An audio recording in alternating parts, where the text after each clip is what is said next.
That is awesome. Okay, well, you may have seen an angel tree where people pick up Christmas wish lists off trees and then buy gifts for kids who need a little extra magic. But it's not just kiddos who are in need of holiday joy. It's also animals like the critters at the Butterfly Pavilion. Sarah Stevens is here to tell us all about that this morning. Sarah, welcome back.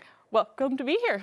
Thank you for being here. Okay, we got a friend. Let's dive in first. We got Miles the millipede. By the way, he didn't have a name before he came on the show. We just named him about 10 seconds ago or so, but we thought it's pretty fitting. Tell us about Miles. Yeah, so Miles is a pink-legged millipede. So these guys are detritivores, so they like to go through leaves and mosses. They eat vegetative material. So we have a little maze here set up with all different types of treats for Miles, where he can kind of zip through, experience fun things, and get some new sensory experiences. And Miles is just one of the many critters that's going to benefit from y'all's version of a giving tree. Tell me a little bit more about that. Yeah, so we want toys, right, as people. So our animals do want toys as well. And it gives us a lot of opportunities to help them engage in novel behaviors and natural behaviors where they can forage and engage with new and exciting things. Yeah. And it keeps them enriched and keeps their minds working hard and helps create an overall better experience for them. Now, one of the toys that caught my eye right away when we walked over here are these rings right here. And you said that they're for the octopus there at the Butterfly Pavilion. Yep, so this is one of our toys that we use with our octopuses. So they're incredibly intelligent, so we can give them a little bit more complex problems than some of our other animals.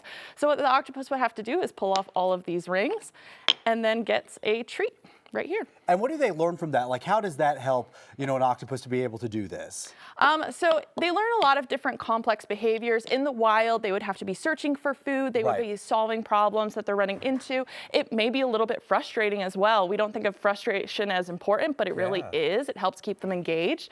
So they have to learn how to pull the rings off. So it can take them a lot of time at first, 10, 15 minutes to figure it out. But eventually, once they figure it out, we have to change it up and place rings in different places to make it harder for them. Keep developing their mind a little bit more. It's like a toddler. And we know that octopus are very smart creatures. Very smart, yeah. Okay, we got a few more little toys over here. What would you use any of these for?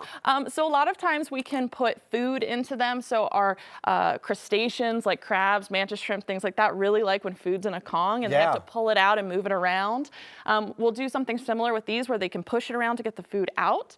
And then these eggs actually we give to our tarantulas. No way. They like to push them around their enclosures. And we've seen that actually can improve some of their behaviors. We had a tarantula who would flip its water dish until it got an egg and then it completely stopped. Really? Wow, fascinating. So you can train so much. Of course, this is why the giving tree for y'all is so important. A lot of people are going to say we want to get involved with this. How can they do that? Yep, so there's a couple different ways. The biggest and easiest one is to visit Butterfly Pavilion where you can see our giving tree and you can pick which kind of enrichment you want to give to your favorite animal.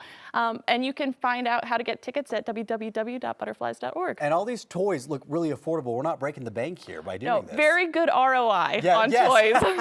We love to hear that. And of course, they can learn more about the Butterfly Pavilion on your website. What is that one more time? That was www.butterflies.org. Okay, perfect. Well, I hope you'll have a happy holidays. I hope the creatures there, including the newly named Miles the millipede, has a very Merry Christmas. Thank you so much for coming on. Thanks for having us.